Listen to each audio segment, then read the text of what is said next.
We're downsizing to help us save a little bit of money over the summer period when our work picks back up.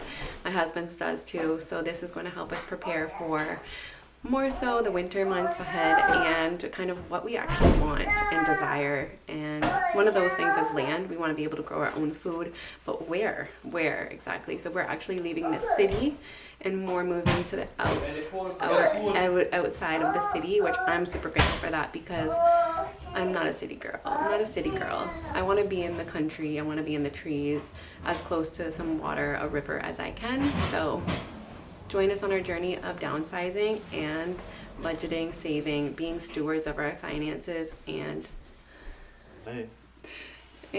where we're talking about downsizing and how God just opened up the door for us to, you know, like make the next move. Yeah. It might not be exactly what we want, but we have to, you know, work with the flow and work with the it vibes to make sure the children have areas that they can go in and be in their own space, even if it's in a shared room. So, and honestly, we spend most of our time in the kitchen or our bed, so I don't think it's a big issue for right now. Obviously, when children are growing older, you want them to be having their own privacy, but right now I'm okay with sharing, you know, our bedroom. Since my son still sleeps with us and we do have his crib that's even still in our room, he doesn't really sleep in it. We try to start him off in it, but he always ends up moving back into our bed. And again, this is not long term, it's short term, and it's hopefully just going to help us save that money, that extra bit of money that we can put towards our debts and put towards land, because we need to be growing our own food and we need to have access to that, and I believe everyone should have access to that. But for now, we will use the resources we can to be able to do that, sustain ourselves, and grow a connection with the plants and the earth and the Most High. Anyways, stay tuned on this episode of downsizing, transformation. Obviously, more to come about the gardening. We have lots to discuss on what seeds we're planting soon, and yes, we'll start that in the new space together. And this is Sovereign Bloom and family and planting and just returning to nature and our sovereignty as people.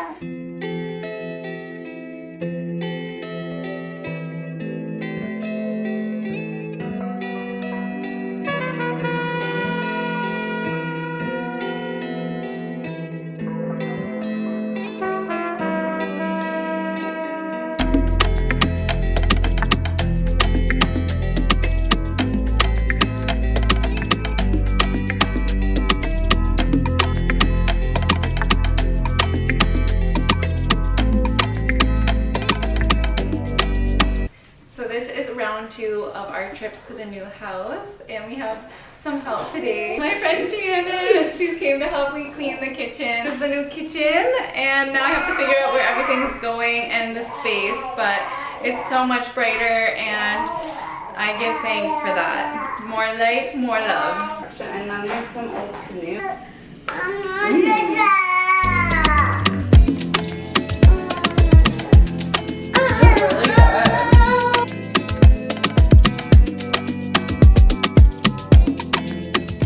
One of the things I wanted to prioritize was being more organized, and this is our herbal medicine cupboard, all of our tea needs, and then the next cupboard over would be our baking needs, our dry goods, our nuts and seeds, and then the next cupboard over is our dishware and our Tupperware, and that is one thing that went out of control. So. Goodbye!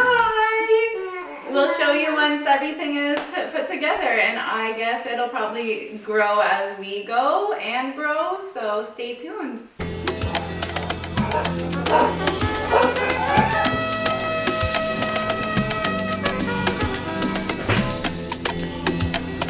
So right now we're just having some food. Thankfully, there's a party going on today, so we got some nice takeout, some curry goat, and some fish. It's just on a boy, it doesn't take boy to move. It takes a lot out of you, but at the end of the day, when you have done, it's just like overwhelming feeling, like, you know, you got something done. It's always nice to be positive when you're moving. You can't be negative. Yeah. You can't say, oh, it's a lot of work. It's your stuff. It's our stuff, I mean. Like, you know what I'm saying? And you really realize your village, you know, the people that are there for you and support you and will lend Shout out a to my helping brother. hand. Yeah, shout out to our community and our village because that's all it comes down to at the end of the day. Moving through it slowly.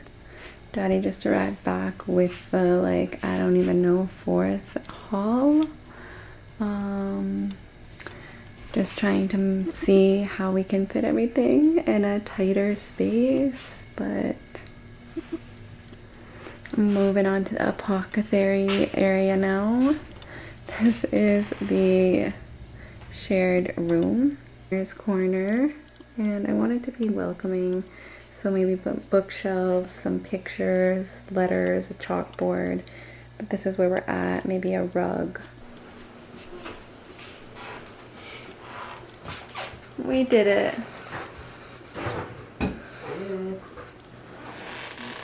What's for dinner tonight?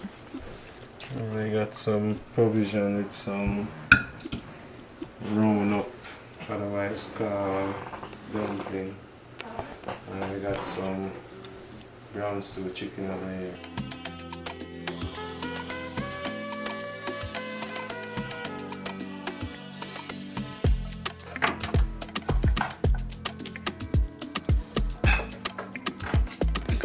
So we traded in 2 couches and a dresser for this little table. It's a teak table.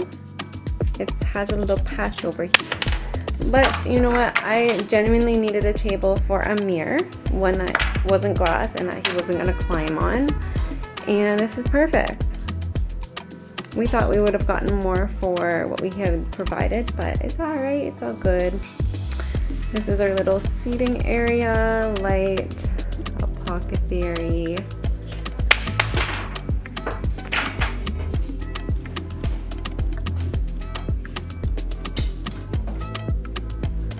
I love the light, I love the openness that we receive from these windows. This is the kitchen.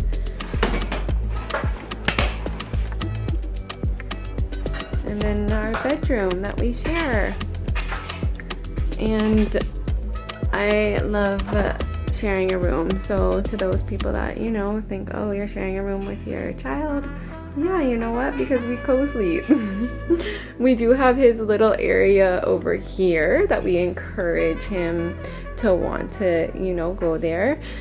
And mommy's books, because, you know, we are readers in this family. And then the family bed.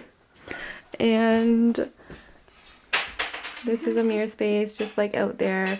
Every room I encourage him to have his own area so that he can be included in every room. And I feel like the 90s babies, you know, we had our rooms. We were isolated more, so like there was no, I know a lot of people I talk to, like living room areas, community areas, family space areas, kids weren't very welcomed. That being said, we don't have a TV, so we don't need to sit down and watch TV and have our child be quiet or like not interrupt us. Like, he is involved in everything we do. So that's where we are with that. And then, yeah, let's get into this.